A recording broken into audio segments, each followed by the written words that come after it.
La compagnie Transavia nous transporte d'Orly à Tirana en 2h30.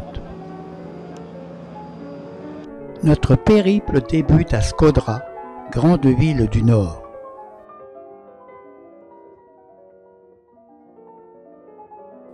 Et son imposante citadelle Rozafa, dont la partie visible date du XIVe siècle.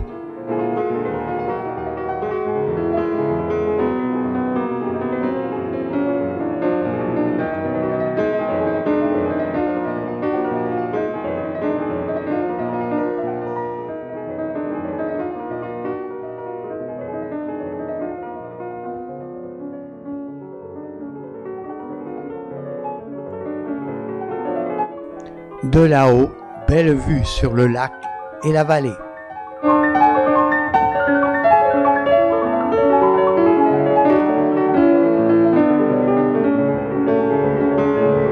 Mais le gouvernement, parce que on le verra ça, on ira sur le lac de Coman, c'est un lac artificiel. Ah oui, c'est un barrage. Un barrage, et les habitants de la région estiment que c'est le barrage qui ouvre tout grand les vannes, raison pour laquelle ils sont subis. Au centre-ville, statue d'Isa Bolettini, dit le lion du Kosovo. La mosquée de plomb.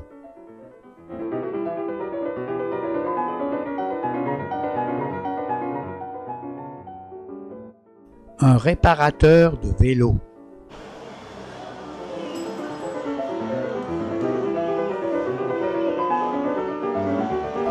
Un autre pour les cyclos.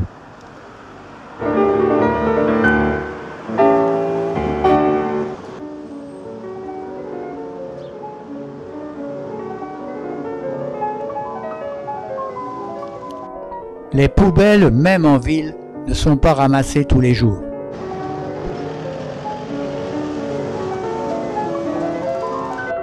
Voici notre hôtel, côté rue et côté cour.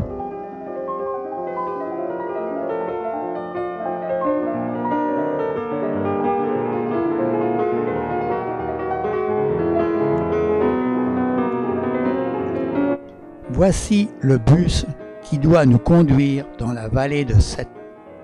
Je filme l'extérieur de l'intérieur. Au début du parcours, la route est goudronnée.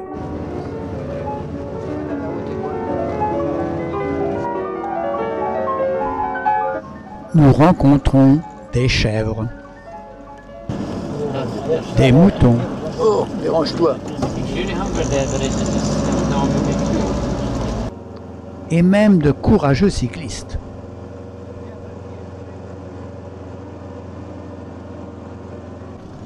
Après le passage du col, la descente se fait sur une chaussée très dégradée.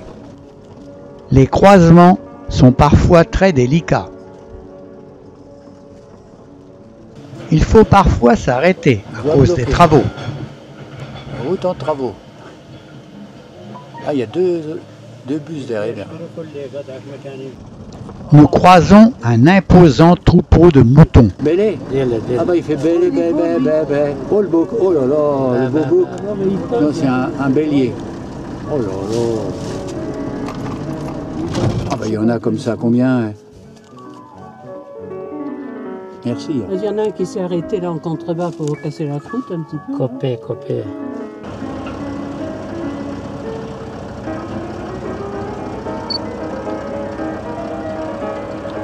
Nous arrivons enfin à notre auberge.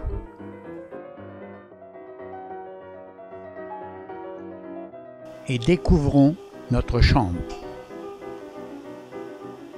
Avec sa locataire. Voici le chemin et la rivière qui passe devant.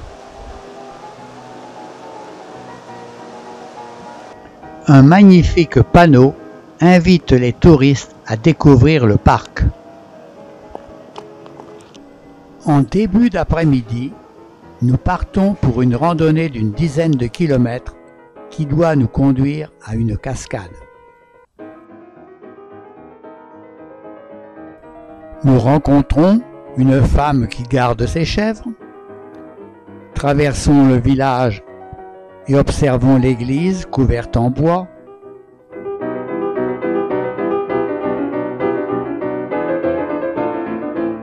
L'ancienne maison, le grenier et puis les ruches.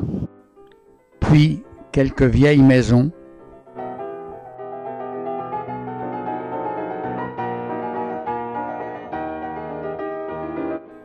Et des fermes.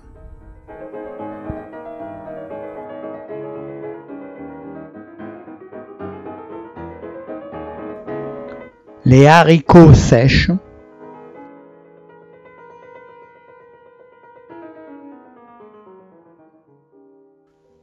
Et le cochon se prélasse.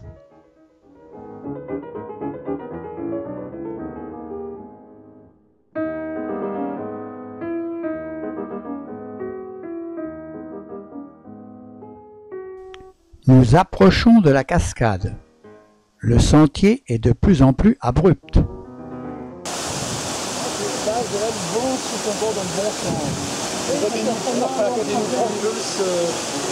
On a les embruns.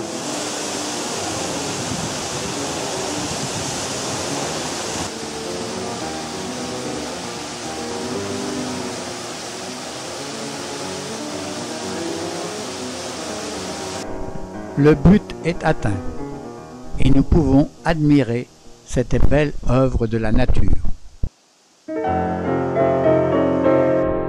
Il nous faut retourner à l'auberge, par un autre chemin, mais tout aussi difficile. Nous rencontrons un berger qui garde ses moutons. Elle tricote, non? La femme aux chèvres est toujours là. Après une telle randonnée et de gros efforts, un bon repas est le bienvenu. La clôture. Le lendemain, nouvelle randonnée, cette fois-ci sur la journée, on rentre dans le jardin vers l'Œil Bleu, et on va voir une le fermier. vingtaine de kilomètres.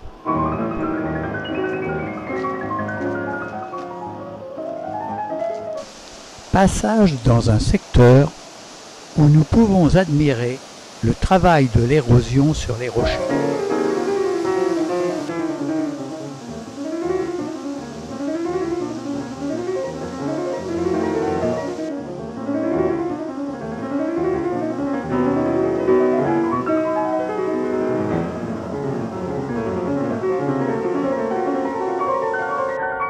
Pousse pas, Claudie. The Blue Happy. Et puis la première vue veut dire qu'on est quand même plus rapide que notre jeune couple anglophone.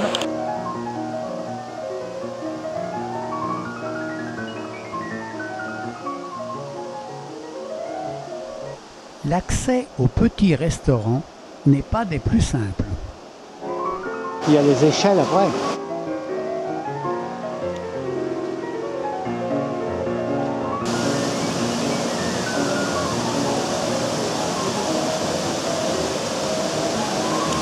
Cadre magnifique pour déjeuner. Voici un cornouiller dont les fruits rouges sont parfaitement comestibles. Sur le chemin du retour, nous passons devant un ancien moulin.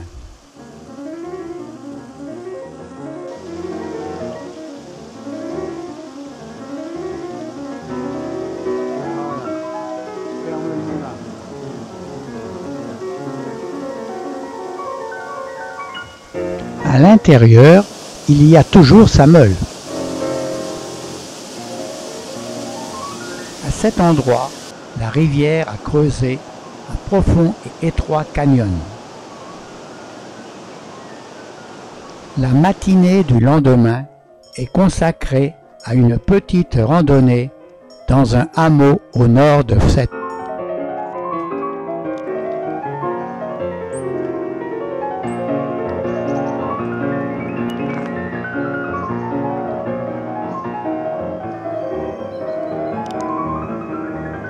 Juste ton prix.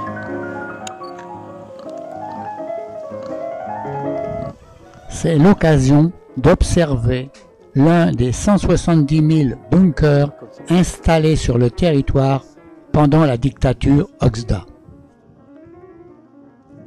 Ce petit bar-café installé en pleine campagne, sera le terme de notre randonnée. En début d'après-midi, le bus nous attend pour retourner à Shkodra. Pendant le retour, nous sommes arrêtés par un camion qui a des problèmes avec son chargement. Le lendemain matin, nous prenons la direction du lac de Koman. Nous embarquons sur un bateau de conception très particulière.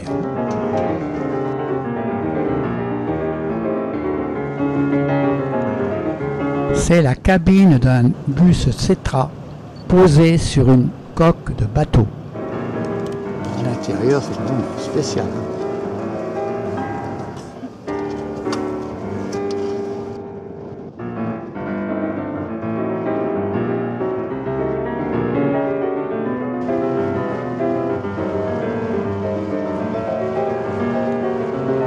L'embarcation s'arrête au bord du lac, au pied d'un sentier. Des passagers descendent et s'en vont à travers la montagne avec leurs bagages vers un village invisible depuis le lac. Nouvel arrêt, mais le lieu semble plus hospitalier puisqu'il y a une maison.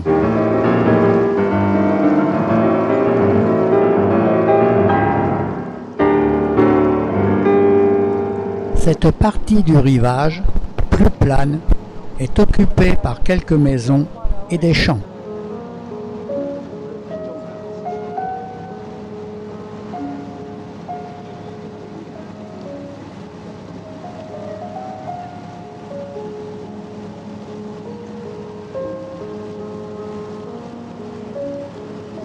C'est dans ce restaurant, blotti à mi-pente, que nous allons nous arrêter pour déjeuner. Notre embarcation continue son tour du lac. Entre le restaurant et le lac, un troupeau de chèvres nettoie le terrain.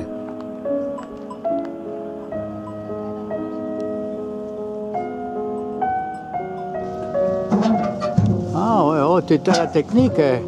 On a l'impression que tu as fait ça tous les jours. Avant le déjeuner, Raté. le patron du restaurant nous embarque pour un petit tour dans les environs. Mais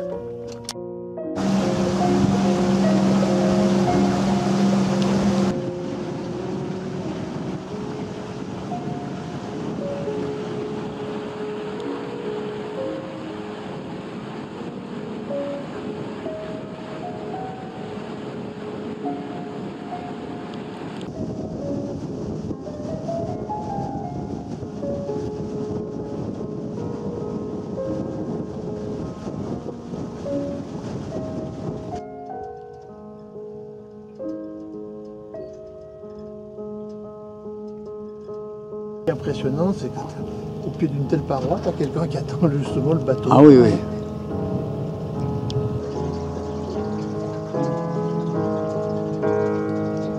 Ah, c'est des beaux rochers.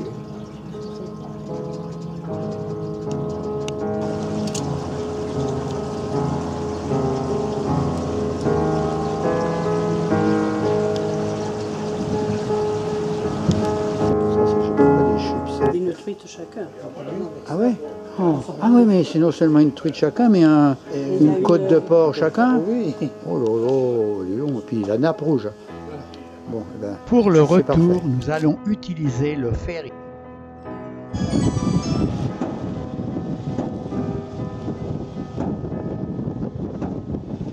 Mais avant d'embarquer, il faut décharger quelques sacs de farine.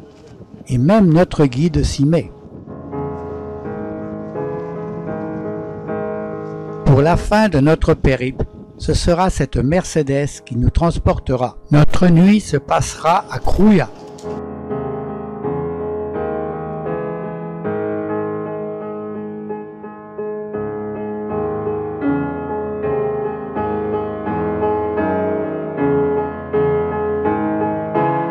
Construite au 5e et 6e siècle, reconstruite au 13e par Charles d'Anjou et plus tard par les Ottomans, la citadelle de Krouja s'étend sur plus de 2 hectares.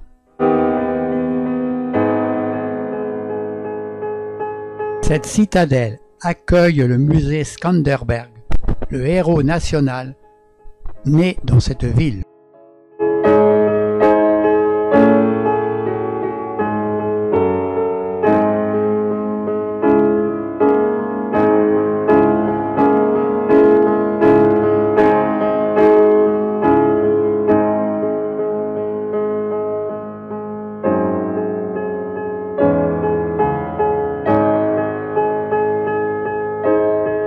Au pied de la citadelle, le bazar et ses petites boutiques.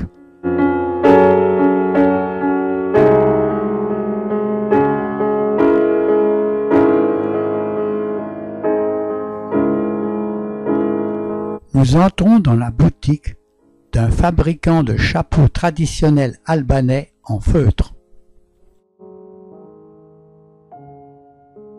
Il fabrique surtout des pantoufles, plus faciles à commercialiser chez les touristes.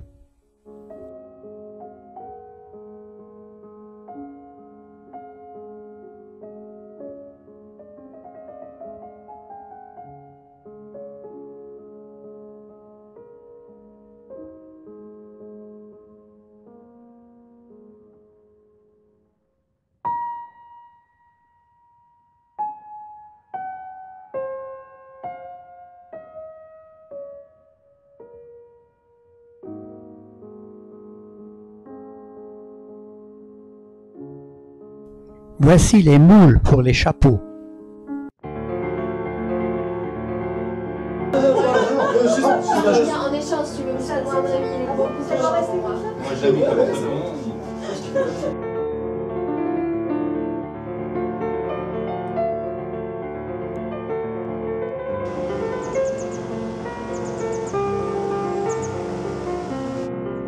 Durrës, seconde ville d'Albanie et premier port du pays.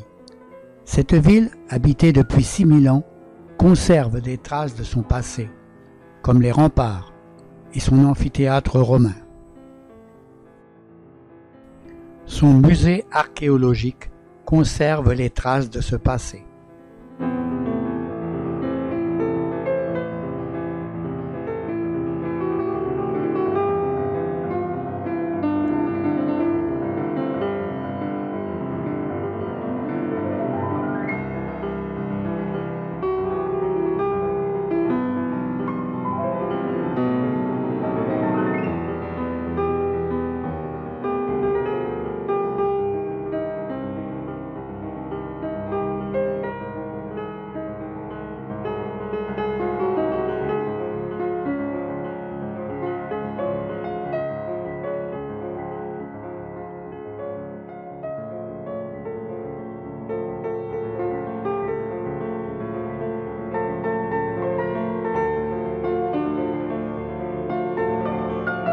Nous déjeunons en bord de mer avant de rejoindre Beratz.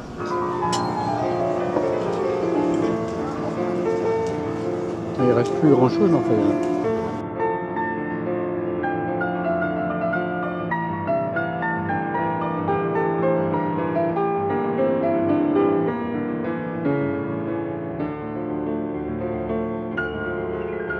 Surnommée la ville aux 1000 fenêtres, par allusion aux façades de ces maisons ottomanes collées les unes aux autres. Dominée par 3 collines et 2 forteresses, la ville moderne s'étend désormais sur 15 km le long de la rivière Osum.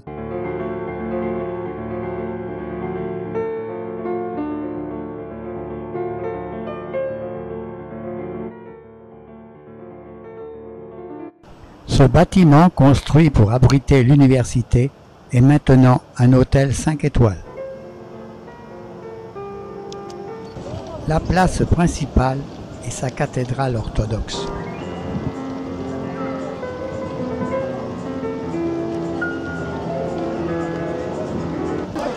En ce dimanche soir, les écoles font la fête.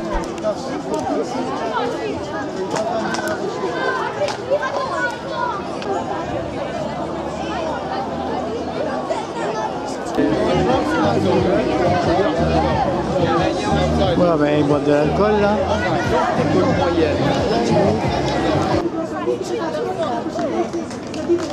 Allez, applaudissez, applaudissez, applaudissez. Après dîner, nous pouvons assister à un spectacle folklorique.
Le lendemain matin, visite de la forteresse encore habitée avec une guide locale. Vous reviendrez de nouveau à Verax. Seulement à Verax.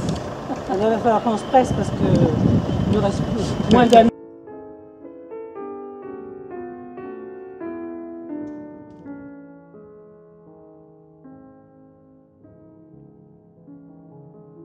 La citadelle.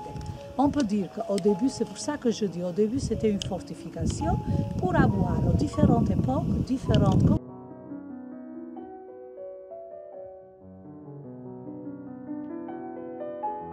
Immense statue de l'empereur Constantin.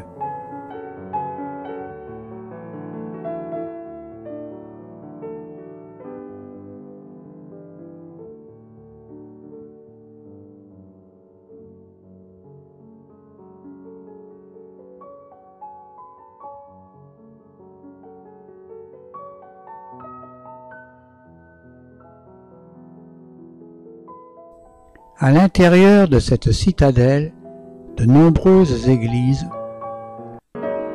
beaucoup ont été détruites et d'autres restaurées.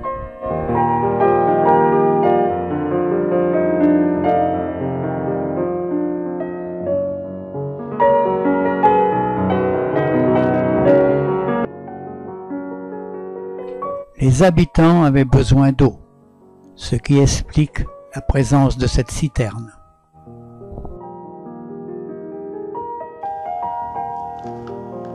Il y a de l'eau. Hein. C'est profond.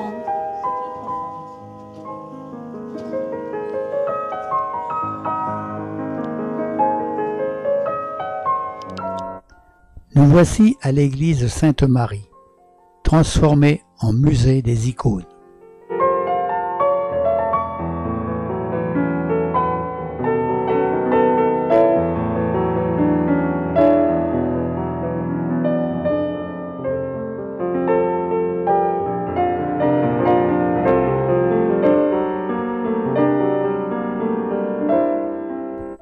Le long des ruelles, des maisons traditionnelles abritent des artisans.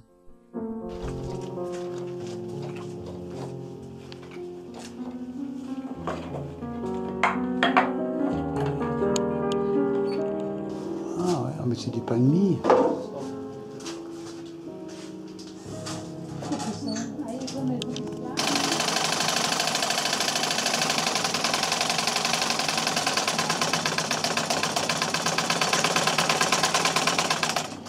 Depuis la citadelle, nous découvrons l'église Saint-Michel accrochée à la falaise. Cette arche et avec des pierres taillées. Il y a une histoire à propos de ce pont. On disait que dans le passé c'était un pont en bois et quand il y avait des inondations et des crues, alors le pont s'en va partir avec l'eau. De l'autre côté, vous avez le quartier Gorica. Mais au moment où la population, voilà. Le monastère Ardenica fut construit par l'empereur byzantin Andronique II en 1282, après sa victoire contre les Angevins. Ce monastère est connu comme le lieu où, en 1451, a été célébré le mariage de Skanderberg, le héros national de l'Albanie, avec Andronica Arianti.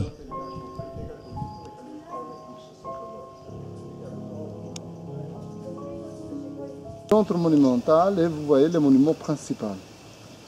Qu'est-ce qu'on voit en première vue en fait? Mais pas vraiment un monument populaire. Non, c'est cher. C'est réservé à l'élite. Donc c'est l'eau de honte. Alors par contre, le grand théâtre, c'est réservé à une... Donc ce type de monument, c'est un lieu où abriter et passer du temps les intellectuels, l'élite de la cité en fait, les philosophes. Thème routier soigneusement faite parallèlement au système des égouts. Pour éviter les inondations aussi, les déchets. Vous voyez ce que je dis? Ouais. Donc ils ont évolué la technique. C'est pour cela qu'ils ont construit beaucoup de choses.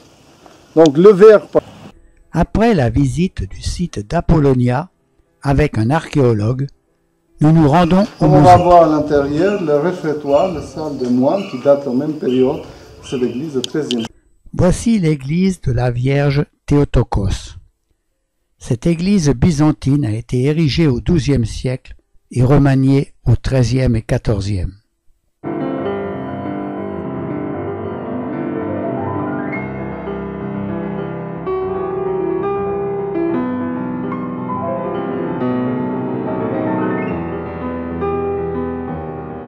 Siècle.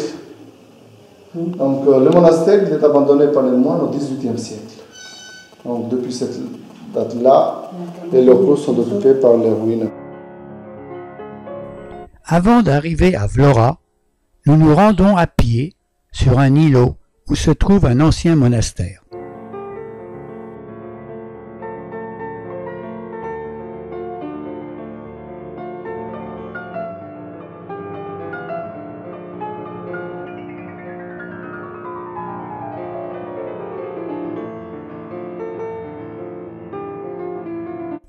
Vlora, située à seulement 72 km de la côte italienne, elle marque le point de passage entre la mer Adriatique et la mer Ionienne.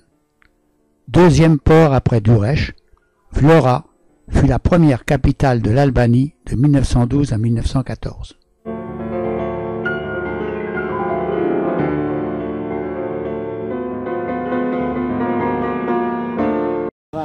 Jusqu'à 2010. Maintenant, c'est plus possible parce que l'État ou l'ordre public est retourné.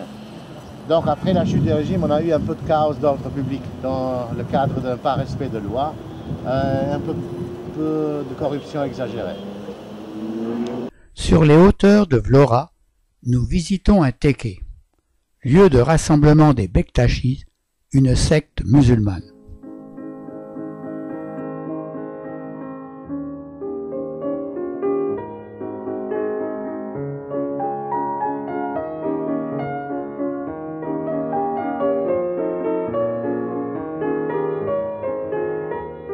Nous prenons la route du sud qui surplombe la mer.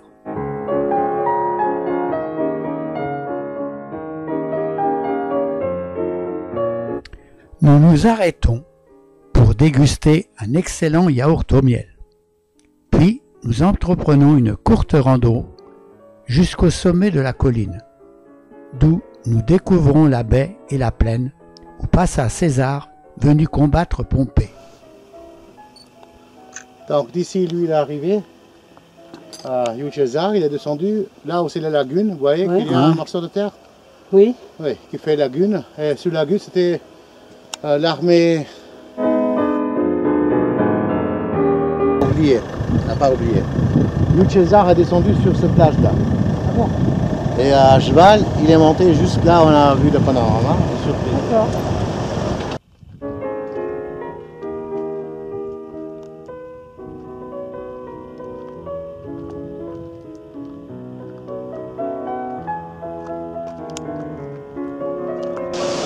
Nous redescendons au niveau de la mer avant de reprendre notre montée vers le village perché de Derny.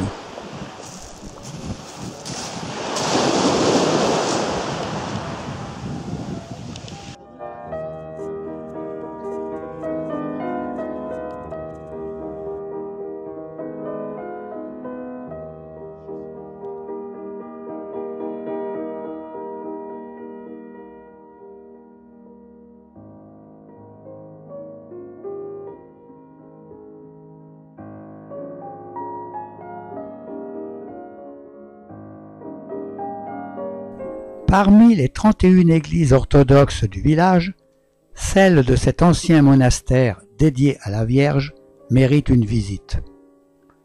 Elle possède de très belles fresques réalisées en 1576.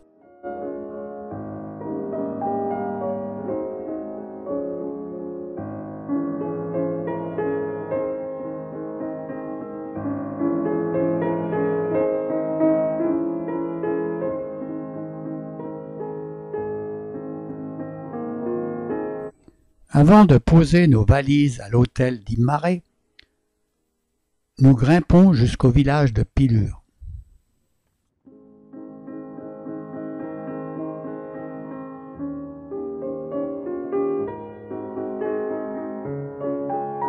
Non, mais bien sûr que ça sera fait. À partir du moment que tu as 100 lits ici, un jour tu auras 500 lits, les gens vont se baigner.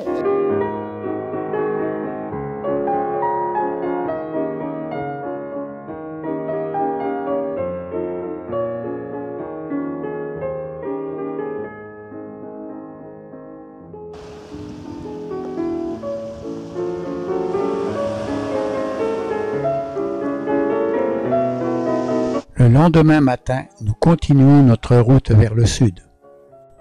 Nous voici à Port Palermo, une ancienne base militaire.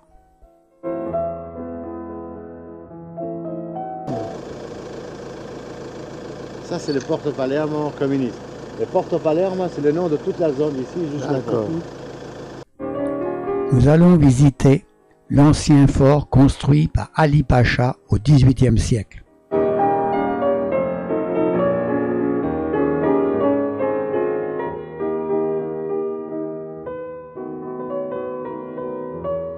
« 80 ans, il dirigeait d'une manière même autonome et autocrate aussi toute la zone du sud de l'Albanie et du nord de la Grèce. C'est un type de caractère un peu féroce, mais il était la première indice de certaines autonomies et indépendances.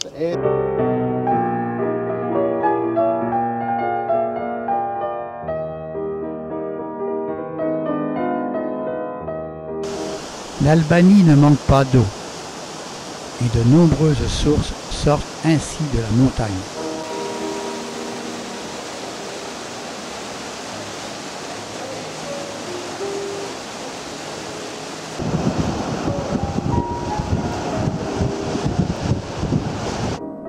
Petit arrêt sur la plage de Bunek, avant d'aller prendre notre déjeuner en bord de mer à Butrin.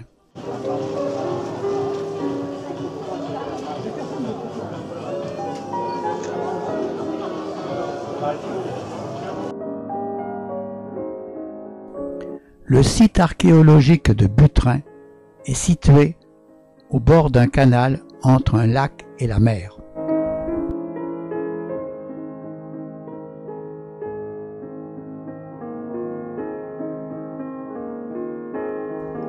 Ce canal peut se franchir sur un bac à câble.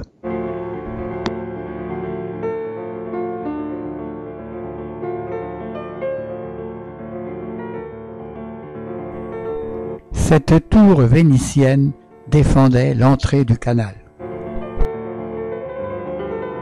Au 5e siècle, des colons hellènes sont venus de Syracuse ou de Sicile, sont installés ici.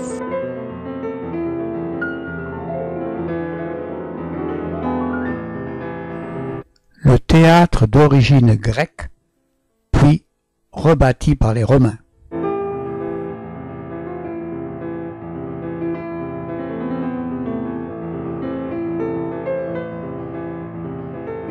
Les restes d'une basilique et sa mosaïque.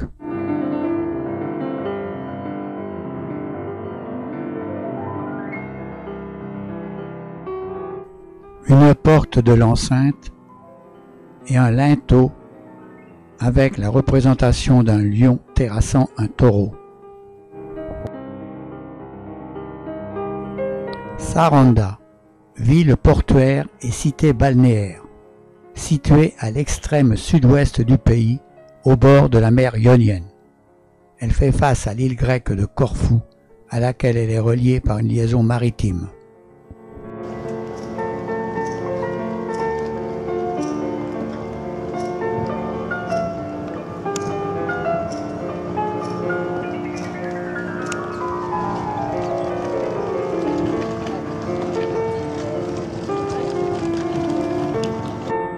En fin d'après-midi, nous découvrons la ville du haut de sa forteresse.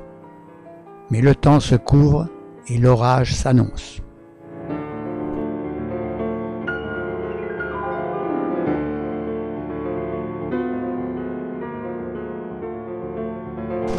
Le lendemain matin, c'est sous un parapluie que nous découvrons l'œil bleu. Hein? Ça bouillonne, hein?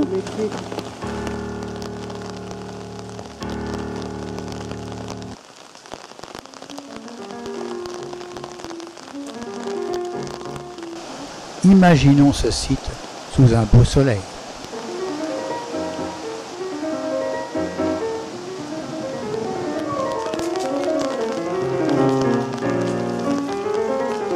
C'est l'église de la Dormition de la Mère de Dieu ou église Sainte-Marie.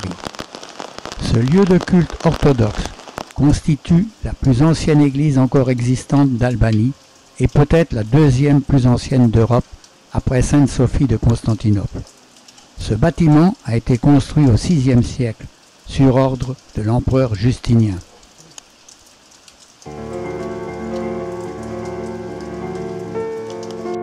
Elle est richement décorée avec du bois sculpté doré.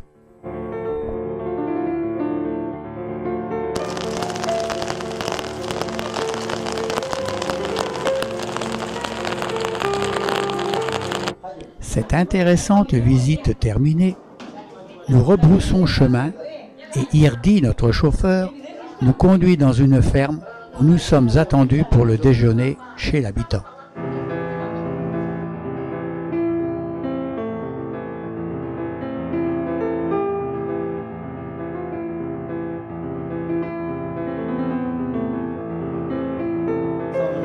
Thomas, le fermier, nous fait visiter sa ferme et nous explique comment il fabrique le raki. Voici l'alambic, un arbre à kaki, un oranger, un citronnier,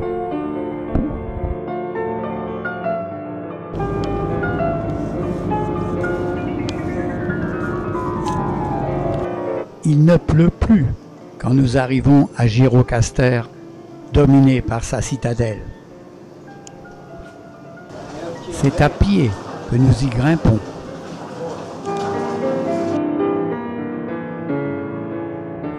Érigée sur un éperon rocheux dominant la ville, cette immense forteresse médiévale, 600 mètres de longueur et 70 mètres dans sa partie la plus large, fut en majeure partie construite à partir du XIIe siècle.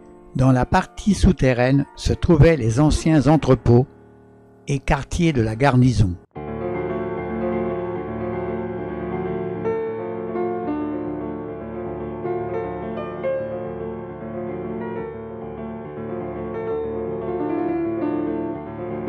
Depuis la citadelle, nous avons de belles vues sur la ville de Gjirokastër, dite ville grise à cause de ses toits en lauze.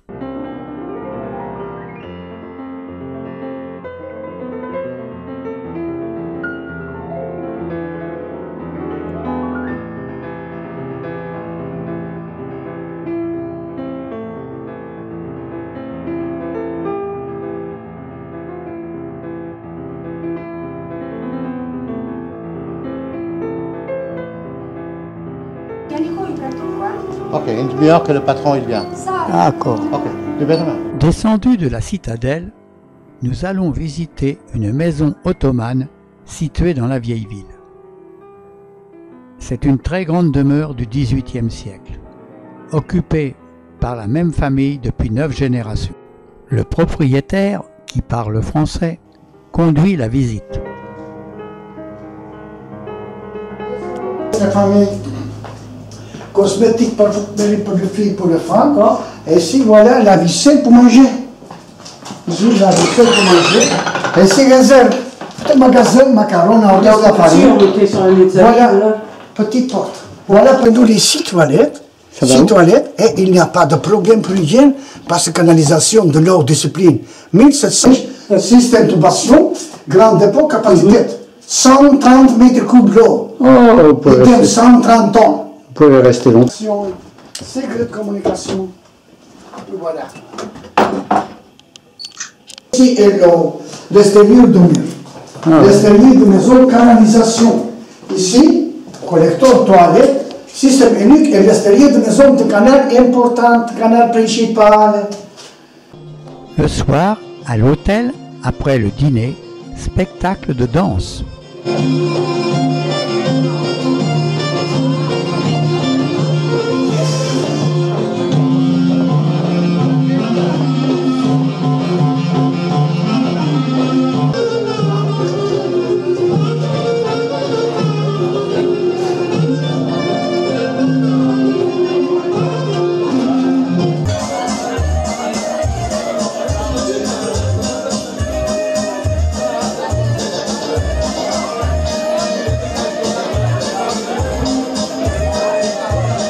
Premier arrêt de la matinée au bord de la Vjosa.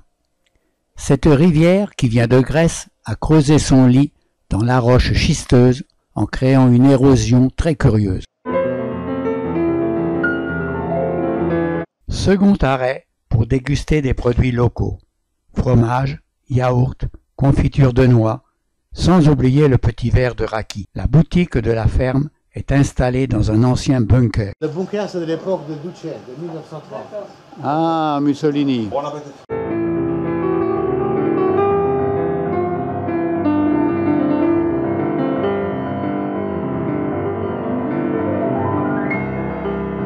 Le cheese en albanais. Une prune. Oui. Et puis le raki. Un petit verre de raki. Non, c'est pas une prune, mais pas c'est une la prune? noix. Ah bon? La noix. Après cette sympathique dégustation, nous avons repris la route et très rapidement, nous avons pris sur notre gauche un chemin empierré que nous avons suivi sur 5 km pour atteindre le Teke Rabat Ali Postam, centre de pèlerinage renommé, assez important, qui dominait la colline.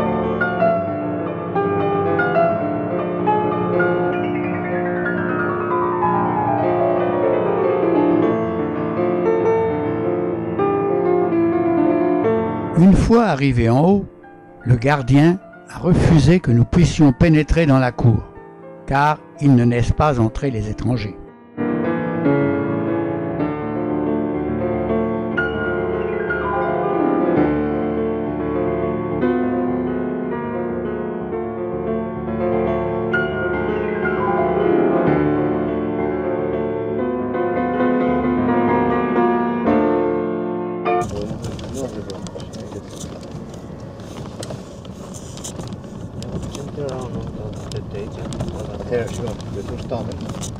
Nous repartons par le même chemin et nous nous dirigeons vers la petite ville de Kossina.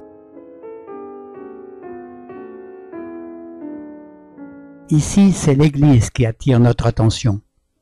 Bien restaurée à l'extérieur, dédiée à la Vierge, construite entre le XIIe et le XIVe siècle, elle est décorée de fresques et considérée comme une des plus anciennes églises toujours existantes des Balkans. Tout à côté de cette église, un magnifique grenadier et une ferme dans son jus.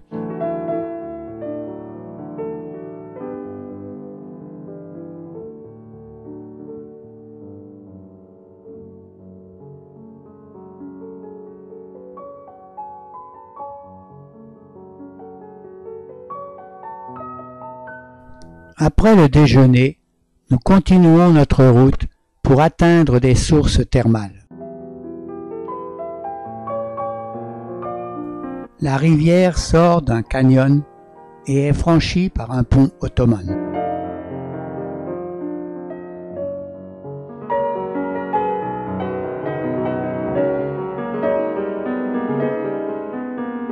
Les berges sont creusées de grottes naturelles ou artificielles qui ont servi pendant les guerres.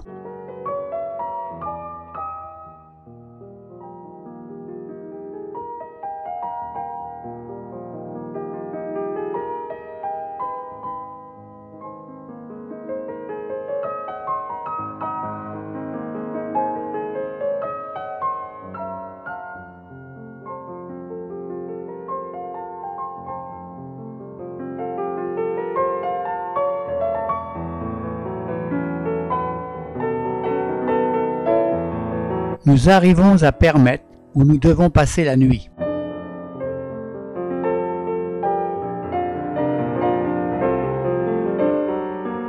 Avant le dîner, nous sommes allés au sommet d'un gros rocher d'où nous avions une belle vue sur la ville.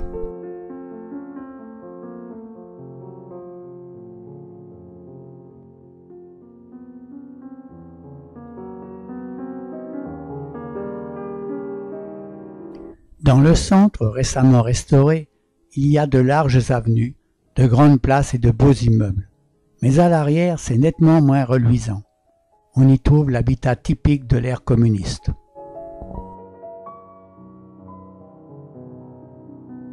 Notre chambre est parfaite.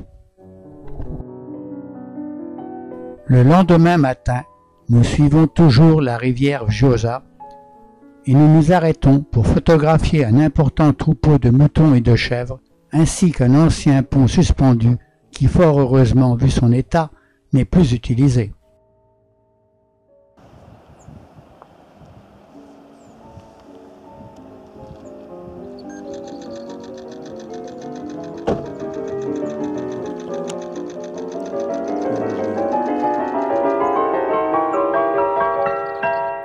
Notre route se poursuit.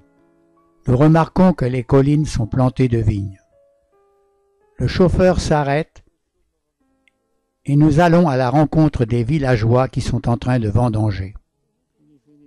Il a fallu absolument que nous emportions des grappes de raisin gentiment offertes.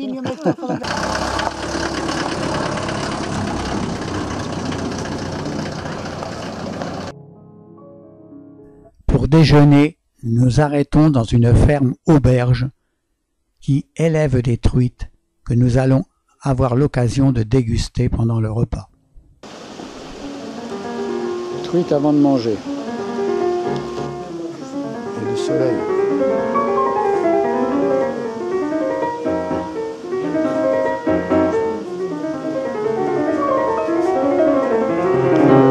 Autour de la ferme, on élève aussi des moutons.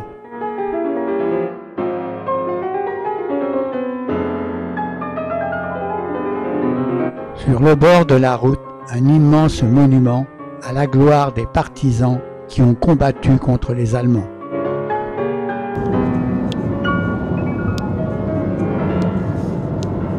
En approchant de Korcha, la vallée s'élargit, c'est plat, plus propice à la culture.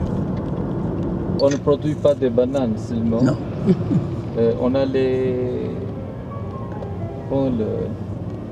orangers, des citronniers, des oliviers, vous avez vu, du raisin partout, un peu en Albanie, des céréales. Nous sommes à Korcha, célèbre pour sa bière. Nous allons jusqu'à la fabrique, mais nous ne pouvons visiter l'intérieur.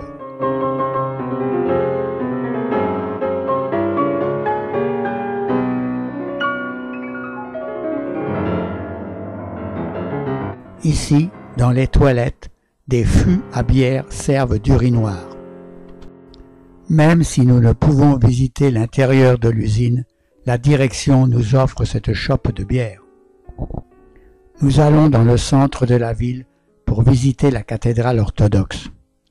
Ce bâtiment a été édifié en 1992-1994 à l'emplacement de l'ancienne cathédrale Saint-Georges, détruite en 1968 par le régime communiste.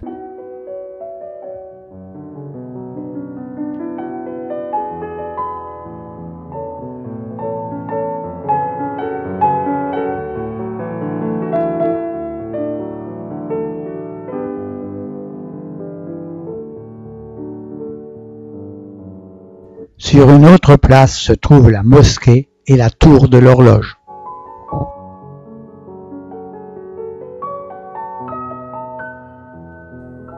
Voici la place du marché et ses nombreux cafés sur laquelle donne notre hôtel.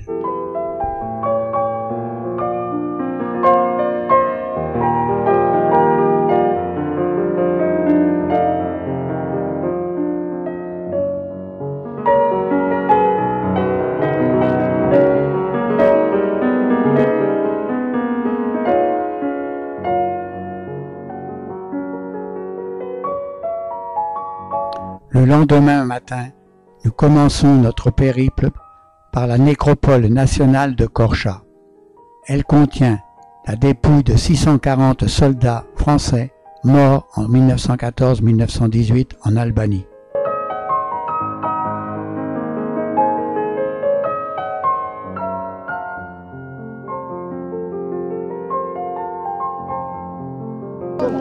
À la sortie de Korcha, comme c'est dimanche, c'est le marché aux bestiaux.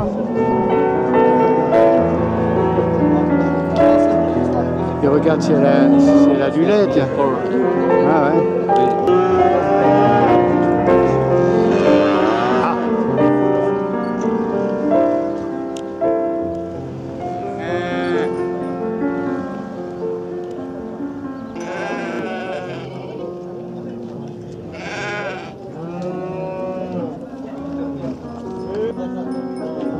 Allez, on achète la mère, le petit et le père.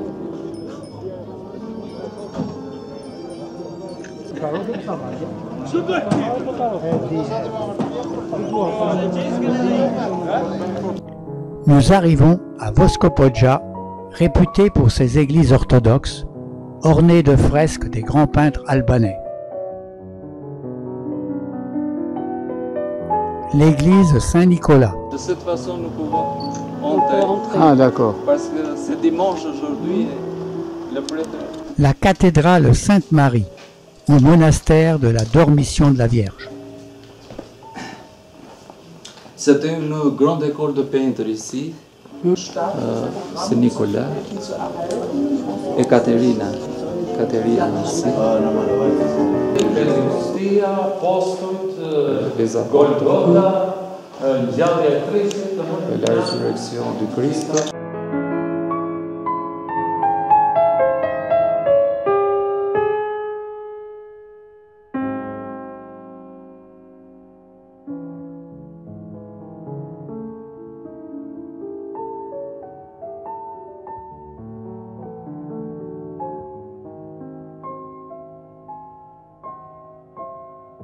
Église Sainte-Anastase.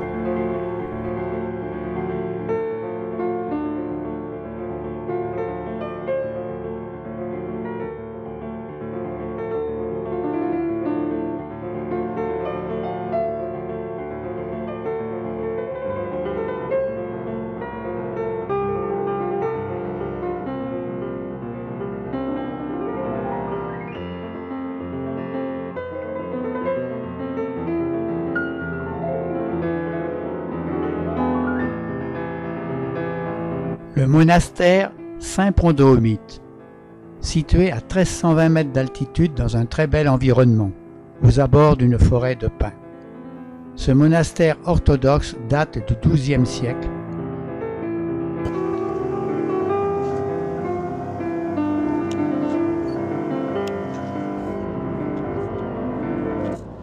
Nous approchons du lac Doride et de la ville de Pogradec.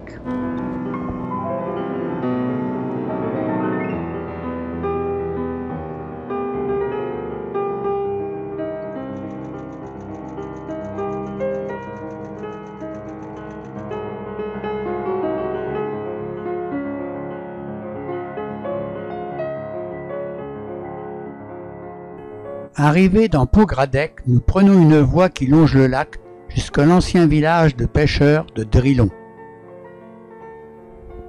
Près d'un bassin se dresse la statue en bronze d'une célèbre actrice de film albanais qui eut son heure de gloire au temps des communistes.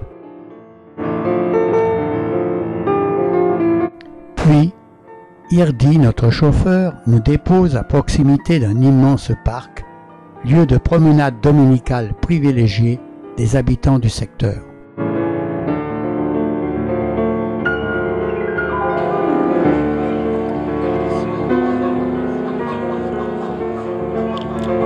Notre dernière journée commence par la visite de Lin, un petit village installé sur une presqu'île du lac Doride.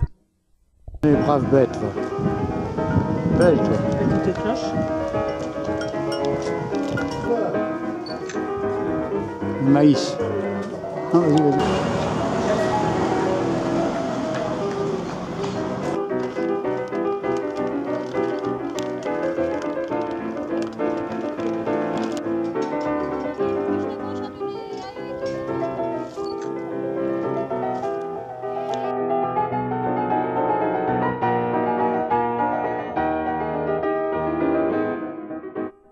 Nous montons jusqu'au sommet de la colline qui domine le village. Là se trouve un champ de fouilles, avec les restes d'une basilique byzantine de l'époque paléo-chrétienne, 5e siècle après Jésus-Christ. Des mosaïques y ont été découvertes et sont actuellement en partie recouvertes de sable ou bâchées pour assurer leur protection.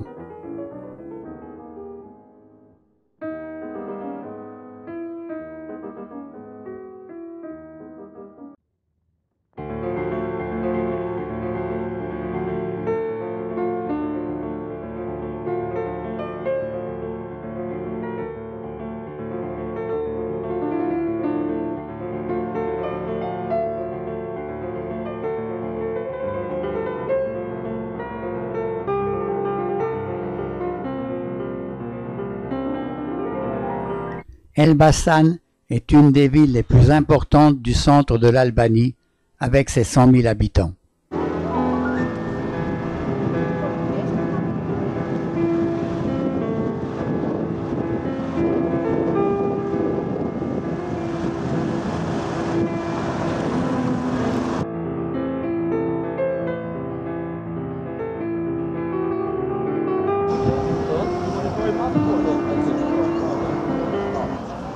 Nous allons visiter la vieille ville, enserrée dans ses remparts.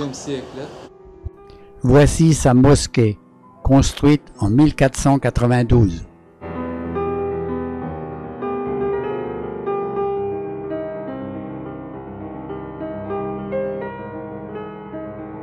Nous visitons une cathédrale orthodoxe indépendante, la Dormition de la Vierge.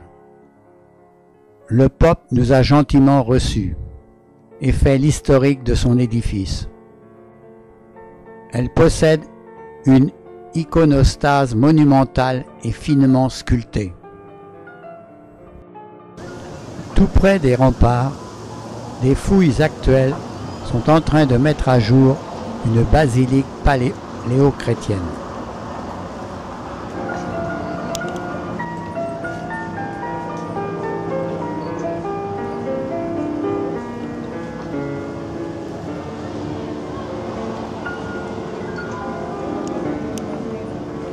En début d'après-midi, nous arrivons à Tirana, la capitale de l'Albanie, avec ses larges avenues construites par les Italiens.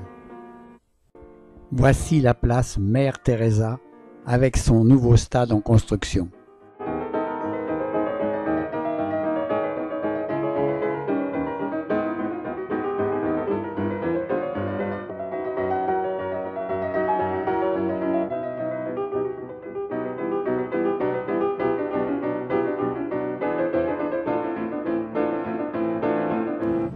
Nous voici maintenant sur l'immense place Skanderberg, place réservée aux piétons. Ah, ça c'est l'opéra alors. C'est l'opéra, c'est le palais de la culture. Mais une partie, c'est le théâtre de l'opéra. Cette place est ornée de l'immense statue du héros national Skanderberg. Une immense fresque orne la façade du musée de l'histoire du pays.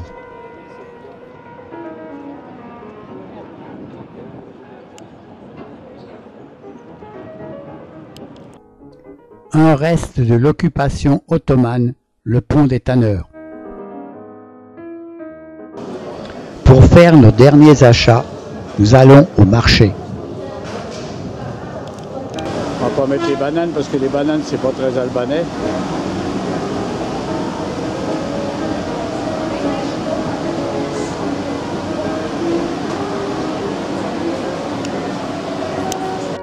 Nous voici au centre mondial Bektashi, également appelé siège de l'ordre de Bektashi.